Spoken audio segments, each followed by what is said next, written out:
Hi guys, इस video में मैं आपको बताने वाला हूँ कुछ ऐसे टिप्स एंड ट्रिक्स जिससे आपकी कोडिंग करने की स्पीड इंक्रीज़ हो जाएगी और आपको कोडिंग करने में भी काफ़ी मज़ा आएगा। मैं आपको कुछ यूज़फुल और इम्पोर्टेंट एमएड shortcut keys, user and workspace settings, extensions, themes, file and product icon ये सब बताने वाला हूँ। So let's begin.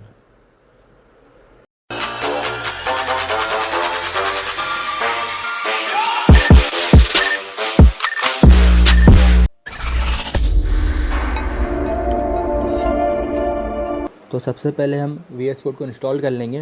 मैं VS कोड सर्च कर लेता हूँ, तो जो पहले लिंक आएगी उसको ओपन कर लूँगा। फिर ऊपर देखिए आपको डाउनलोड का ऑप्शन दिख जाएगा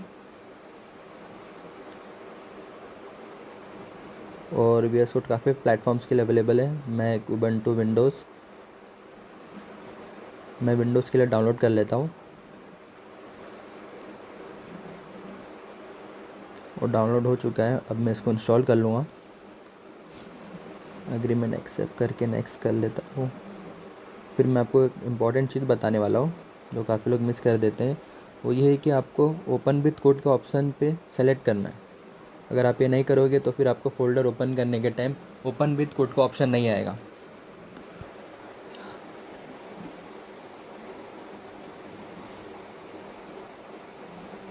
ओके, अभी हमारा VS कोड इंस्टॉल हो चुका है। मैं आपको बताता हूँ मैं कौन सा ऑप्शन की बात कर रहा था।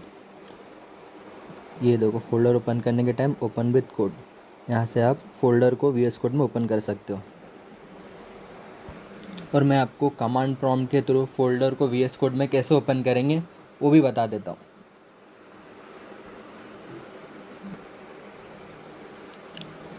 तो सबसे पहले मैं फ़ोल्डर को चेंज कर लेता हूँ। CD मीन चेन डायरेक्टरी, और एक नया फ़ोल्डर बना दूँगा VS code tips. MKDIR means make directory, और अभी मैं VS कोड टिप्स के फ़ोल्डर में हूँ। फिर कोड स्पेस डॉट जैसे मैं एंटर कर दूँगा फिर वो फ़ोल्डर VS कोड में ओपन हो जाएगा। तो यहाँ पे मैं एक फ़ाइल बना लेता हूँ।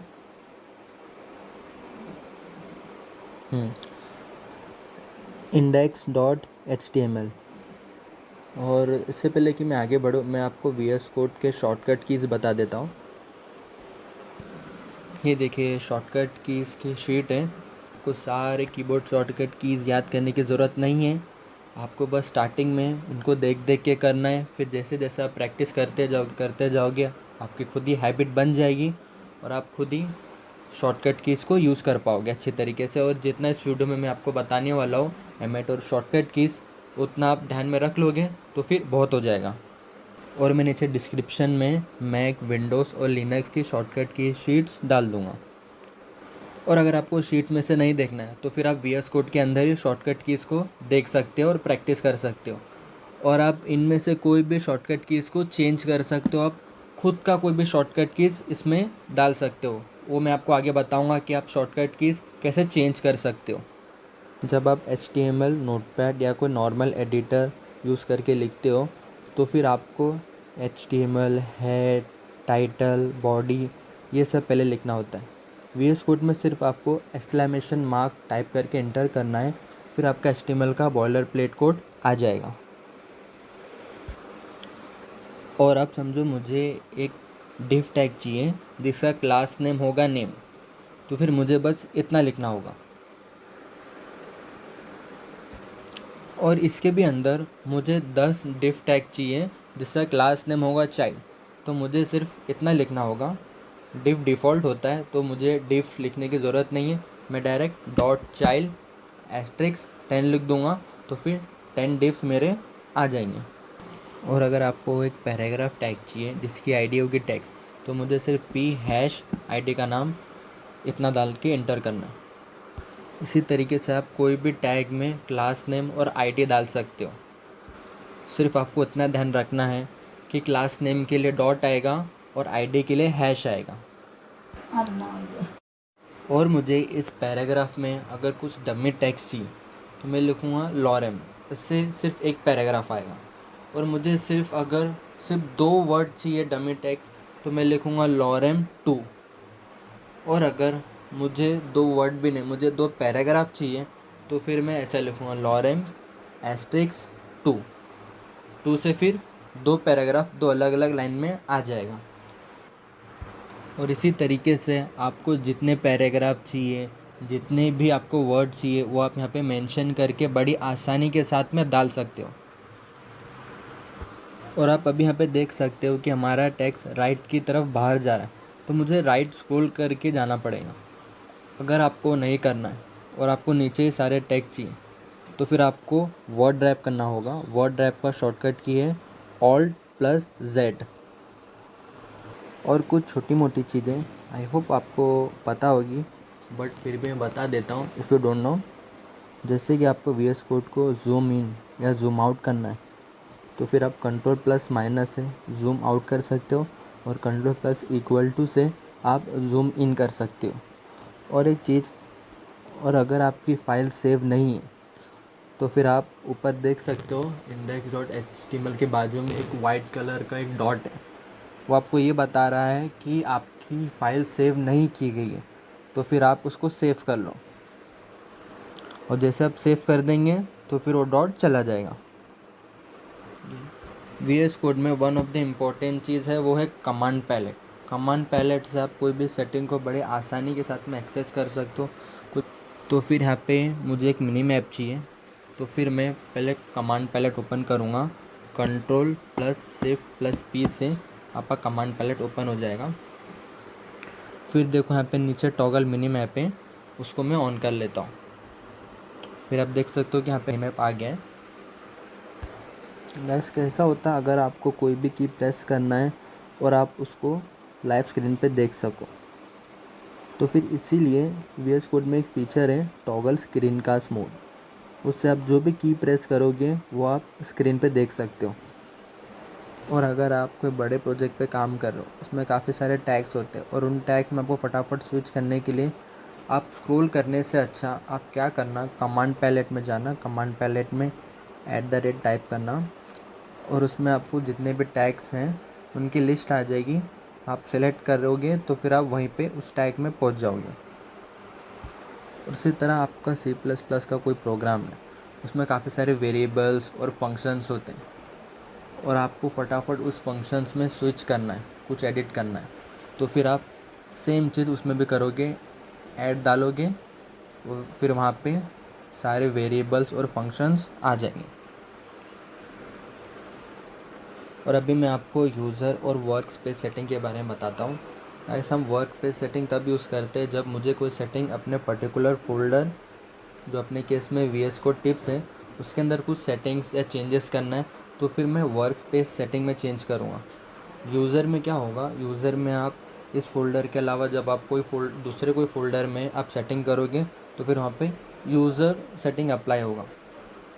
तो फिर करंटली हम जो VS कोड टिप्स फोल्डर में काम कर रहे हैं, तो फिर मैं जो भी सेटिंग करना है मुझे वर्क स्पेस सेटिंग में करना है। अगर मैं यूज़र में करूँगा तो फिर वो सेटिंग अप्लाई नहीं होगी।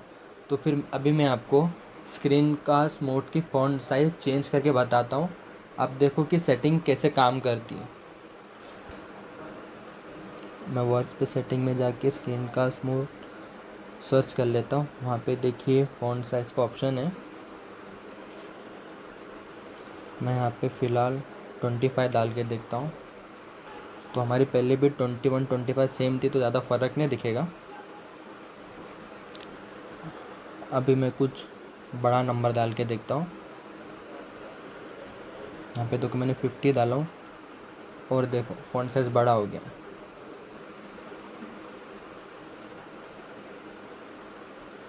और अभी मैं छोटा नंबर डाल दिया तो फिर देखो फ़ॉन्ट साइज़ छोटा हो गया। फिर सेम चीज़ अगर मैं यूज़र में अप्लाई करूँ, अभी मैं यूज़र सेटिंग के अंदर हूँ। ये यूज़र सेटिंग में अगर मैं 50 डालूँ तो फिर चेंज नहीं होगा, जो हमारा डिफ़ॉल्ट वर्क पेज सेटिंग था वही होगा। देखो कुछ भी चेंजेस नहीं हुआ। जैसे मैं वर्क स्पेस सेटिंग में कुछ चेंजेस करूँगा, अभी मैं यहाँ पे 70 डाल के देखता हूँ और यूज़र में 20, तो आप देख सकते हो कि यूज़र स्पेस की सेटिंग अप्लाई हो रही है, फ़ॉन्ट साइज़ 70 हो गया। और यूज़र सेटिंग अप्लाई नहीं हो रही है, सिर्फ वर्क स्पेस की सेटिंग यहाँ पे अप्लाई हो रही है। मैं रिटर्न जो हमारा छोटा साइज था 20, मैं उस पर सेट कर लेता हूँ। यहाँ से मैं बहुत इंपॉर्टेंट शॉर्टकट कीज़ बताने वाला हूँ, तो आप वीडियो को थोड़ा सा भी स्किप मत करना। आप अच्छे से ध्यान से देखना कि मैं कौन से शॉर्टकट कीज़ यूज़ करता हूँ। तो यहाँ पे देखो, अगर मुझे यहाँ पे इस नेम डिफ का अगर एक ड्रॉप डाउन लिस्ट बनाना है, तो फिर मैं क्या करूँगा, control plus shift plus open bracket. तो आप देखो इसकी एक ड्रॉप डाउन लिस्ट बन चुकी है। और अगर मुझे इसको बैक टू नॉर्मल जैसा पहला था वैसा करना है, तो फिर मैं सिर्फ कंट्रोल शिफ्ट ओपन ब्रैकेट की जगह पे लास्ट में क्लोज ब्रैकेट डाल दूँगा। और अगर आपको कोई लाइन ऊपर या नीचे लेके जाना है, तो फिर आप क्या करोगे, alt plus down arrow press करोगे नीचे लाने के लिए। और अगर आपको ऊपर लाना है तो alt plus up arrow use करोगे, तो फिर आप वो लाइन को ऊपर लेके जा सकते हो। और अगर आपको मल्टीपल जगह पे एक साथ एडिट करना है, तो इसके एक दो केसेस है। अगर आपको सेम नेम के एलिमेंट पे अगर कुछ एडिट करना है, तो फिर आप कंट्रोल प्लस डी से जितने भी मैचिंग एलिमेंट है वहाँ पे आप कर्सर लेके जा सकते हो, और आप बड़ी आसानी के साथ में मल्टीपल लाइन में एक साथ एडिट कर सकते हो। अगर आपका सेम एलिमेंट नहीं भी होगा, तो फिर आप control plus alt plus up arrow से आप ऊपर की तरफ कर्सर मल्टीपल जगह पे डाल सकते हो।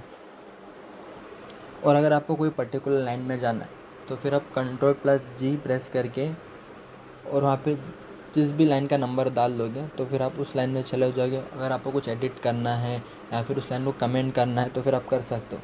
कमेंट के लिए आप कंट्रोल प्लस फॉरवर्ड स्लैश कर दोगे, तो फिर वो लाइन कमेंट हो जाएगी। और अगर आपको मल्टीपल लाइन सेलेक्ट करना है, तो फिर आप कंट्रोल प्लस एल प्रेस करते जाओगे और वैसे वैसे वो सिलेक्ट होते जाएगा।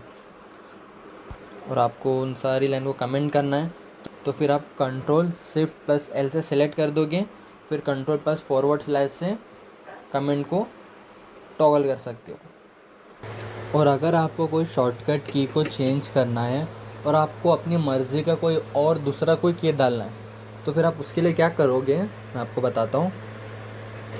मैं आपको यहाँ पे कमेंट की कीज़ चेंज करके बताता हूँ। मैंने यहाँ पे कमेंट की शॉर्टकट की चेंज कर दिया हूँ। मैंने कंट्रोल प्लस फॉरवर्ड स्लैश के बदले यहाँ पे control plus shift plus Q, और जब भी मैं control plus shift plus Q इस्तेमाल करूँगा, तो वहाँ पे भी कमेंट हो जाएगा। जो हमारा पहले वाला जो डिफ़ॉल्ट था कमेंट के लिए कंट्रोल प्लस फॉरवर्ड स्लैश, अभी वो यूज़ नहीं होगा। तो आप देख सकते हो कंट्रोल प्लस फॉरवर्ड स्लैश अभी काम नहीं कर रहा है।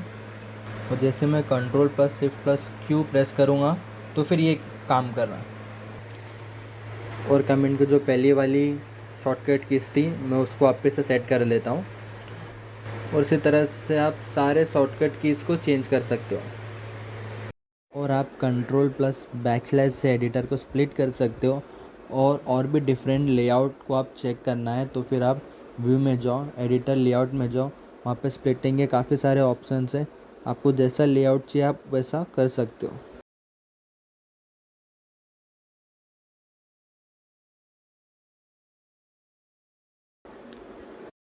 और अगर मुझे कोई पर्टिकुलर C++ की फ़ाइल रन करना है, तो मुझे सबसे पहले वो फ़ाइल का नेम डाल के कंपाइल करना पड़ेगा।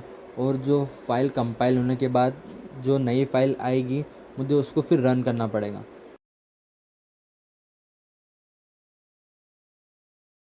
इससे अच्छा मैं क्या करूँगा, एक एक्सटेंशन डाउनलोड करूँगा, कोड रनर।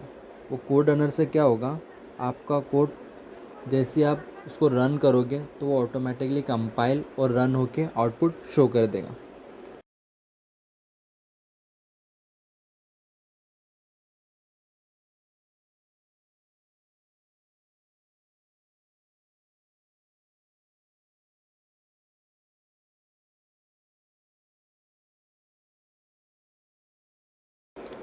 कोड रनर के बाद आपको जो दूसरा एक्सटेंशन डाउनलोड करना है, वो है लाइव सर्वर। लाइव सर्वर से क्या होगा, आप जब भी HTML या CSS का प्रोग्राम लिखते हो, तो फिर आपको सेव करने के बाद में ब्राउज़र में जाके रीलोड या रिफ़्रेश करना पड़ता है। तो फिर इस लाइव सर्वर की वजह से आपको रीलोड या रिफ़्रेश ऐसा कुछ करना नहीं पड़ेगा।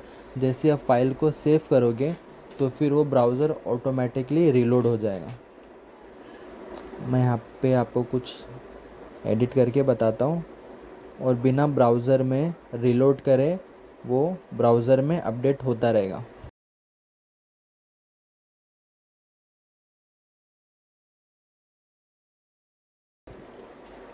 यहाँ पे मैं कुछ टेक्स्ट को निकाल देता हूँ और फाइल को सेव कर लेता हूँ।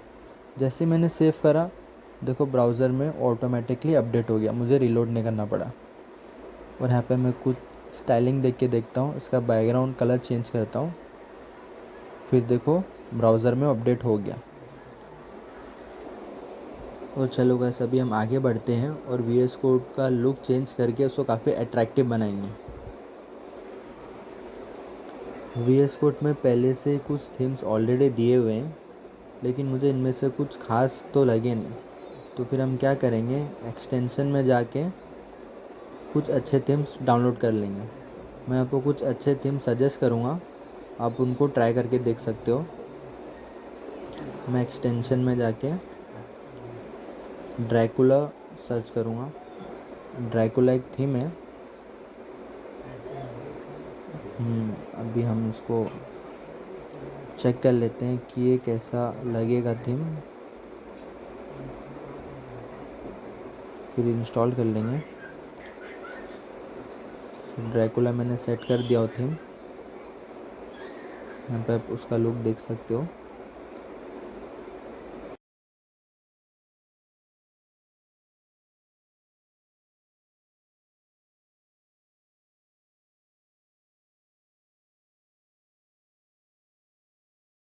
फिर जो नेक्स्ट थीम है वो है मटेरियल थीम। इसको भी चेक कर लेते हैं कि ये कैसा है।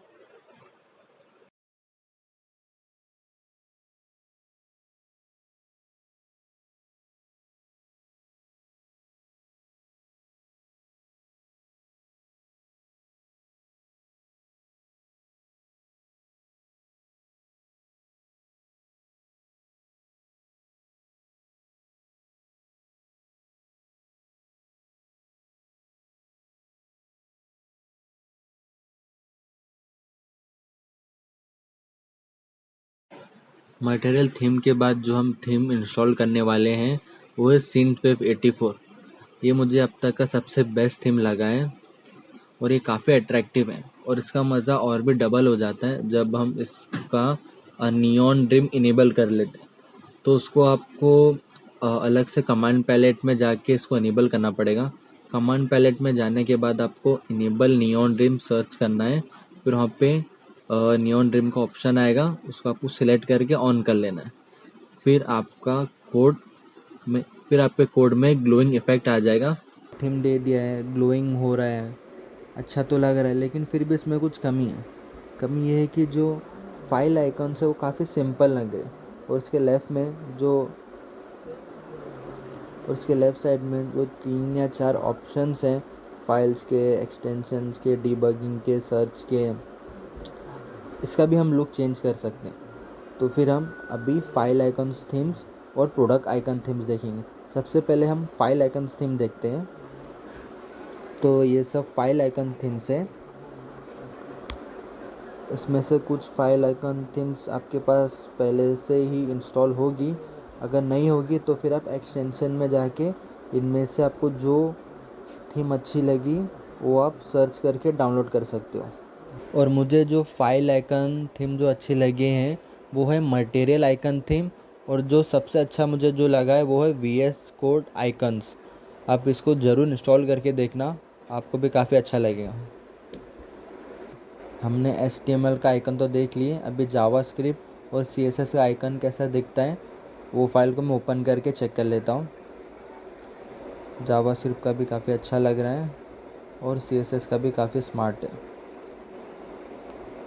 और अभी हम आगे बढ़ते हैं और प्रोडक्ट आइकॉन थीम देखते हैं।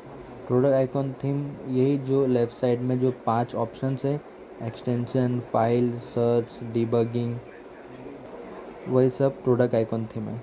हम इन आइकन को भी चेंज कर सकते हैं। और यहाँ पे जो 3 बॉक्स है ये भी प्रोडक्ट आइकॉन थीम में आते हैं। और इनको भी आप चेंज कर सकते हो। यहाँ पे मैंने ऑलरेडी कुछ प्रोडक्ट आइकॉन थीम डाउनलोड करके रखा हूँ। अगर आप में पहले से इंस्टॉल नहीं है तो फिर आप एक्सटेंशन में जाके इनको भी आप डाउनलोड कर सकते हो।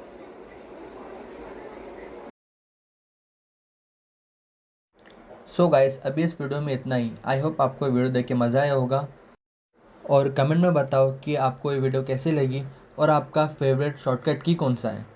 Like this video if you enjoyed it, और चैनल को सब्सक्राइब कीजिए ऐसे ही अमेजिंग वीडियोस के लिए। और मिलते हैं नेक्स्ट वीडियो में। Thanks for watching.